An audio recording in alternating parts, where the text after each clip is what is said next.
let's go back and get you the live updates also that are coming in from the Prime Minister's visit to Japan. Those pictures right now that we are sharing for our viewers, because back-to-back bilaterals that are also being held along with the Japanese Prime Minister Fumio Kishida, and both of the leaders have been saying that they've shared a very warm relationship, and the presence also, as India has been saying, in G7 summit, particularly meaningful and holding a lot of significance, as India is currently also holding the G20 presidency. And the Prime Minister's photo op happening with the other world leaders, as he just finished that photo op with the Japanese Prime Minister Fumio Kishida, and has been saying even when it comes to his 6-day 3-nation tour, Prime Minister has been saying that he was looking forward to exchange views with the G7 countries and other invited partners on the challenges that the world faces and the need to collectively address those. So the Prime Minister also holding a bilateral with his Japanese counterpart, also with the Vietnamese Prime Minister, and the pictures that have also been posted on the Prime Minister's office handle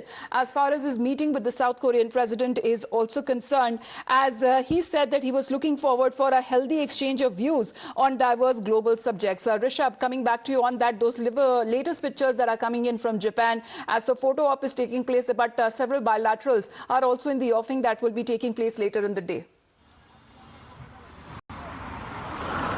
Definitely, there have been 3 crucial bilaterals that have already taken place, one being India-Japan, then there was India-South Korea and India-Vietnam. All 3 bilaterals have already taken place, and India's Look East policy that the Indian Prime Minister Narendra Modi have been giving priority to looks very, very successful here in Hiroshima. Apart from that, if you talk about what India and Japan are up to, India and Japan is looking at a mutual, advancement in technology, energy, as well as security. Holding this very meeting, the G7 meeting in Hiroshima, is a symbolic gesture that Japan has gone forward with, saying that Hiroshima is an example of what in the world should not have happened. The only time a nuclear bomb was detonated in wartime was in Hiroshima back in 1945, and since then Hiroshima has had worth of the nuclear aftermath in last 8 decades. Now, India being a guest country to G7, but Indian Prime Minister's line that this is an era, this is not an era of war, is something that is still the baseline, and everyone in the world is right now following that mantra. This is not an era of war, and that's what Prime Minister is taking there. Prime Minister has been amplifying the voice of Global South. India, for that matter, has been advocating Global South and how, be it climate or be it security, Global South should get their fair share. India has been at the forefront advocating the rights of the Global South. And at this meeting, as Ambassador Sajjan a few hours ago rightly pointed out, at the meeting of Global North, India is the representative of Global South, putting forward what Global South wants and what Global South deserves from the Global North. Absolutely, because if we talk about India's positioning and, to talk about more on the country, who else could it be in a better position as far as the founder of the nation, Mahatma Gandhi, is concerned? Because working on his ideals, Rishabh, as far as Prime Minister who unveiled the bust, and that too happened in Hiroshima, even in Japan, he's been saying that it is the ideals of Mahatma Gandhi, which is peace and harmony, that has been reverberating globally and also giving strength to millions.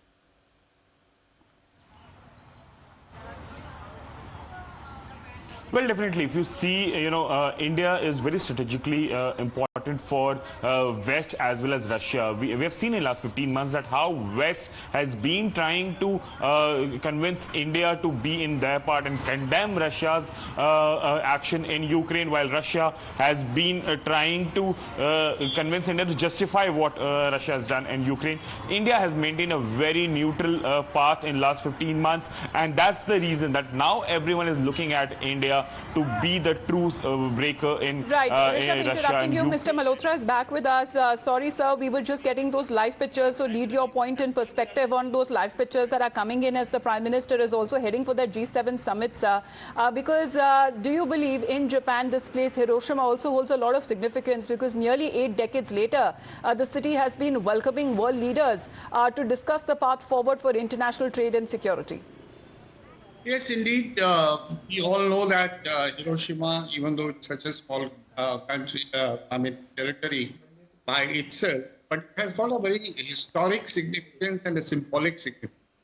I think a city which was, for the first time, is the atomic attack, and seeing the leader of a country which was responsible for, causing the devastation, whose impact and adverse impact effects can be seen even today. So that way it is important. So gives an opportunity to reiterate and underline the importance of peace and tranquility in the world. It underlines that the nuclear, armament must be stopped, and we must adhere to the commitment of nuclear disarmament, which is, unfortunately progressing in the manner it should. And even in the context of Russia-Ukraine conflict, the reiteration of the desire of the world community, I mean, leave aside a number of countries which have vested interest in prolonging this conflict. Right. Otherwise, very sensible would say, peace must prevail, the hostilities must stop. Our own Prime Minister at one point of time had said, it's a time of Mr. Malhotra, sir, unfortunately, we do not have a very clear audio line with you, sir. We'll just we'll just try to correct that. Thank you very much for connecting again with us, Mr. Goel, sir. Do you believe that there is one eye also being kept on China, because China is also seen to position itself as a peace broker when it comes to the ongoing tensions between Ukraine and Russia, and that has also presented a very daunting challenge for Beijing? Absolutely. You said one eye. I think basically China is the main challenge in front of the G7 and the strategic dynamics in the region at present. And there are two areas where China has become the main contender for power. One is, of course, Europe in the form of Russia-Ukraine war. I mean, in fact, if the European Union has to request China to cast influence on Russia in terms of the Ukraine war, that shows how much influence does it exercise in the region. And then in the Indo-Pacific, of course, we all know how assertive it has become. Therefore, China is the main dragon in the China shop, really. And all countries in G7, for them, I think the main challenge really would be how to deal with this newly emerged, it's not emerging anymore, but new assertive China in the world. Yes. Absolutely, sir, because that becomes all the more important as far as China's positioning is also concerned. If we talk about the Group of Seven, which was born to discuss policies to deal with economic crisis back in 1970s. And this has also been meeting at a very crucial time of slowing global growth and rising inflation as well. Thank you very much, gentlemen, for joining us here on the broadcast. Those live pictures that are coming in from Japan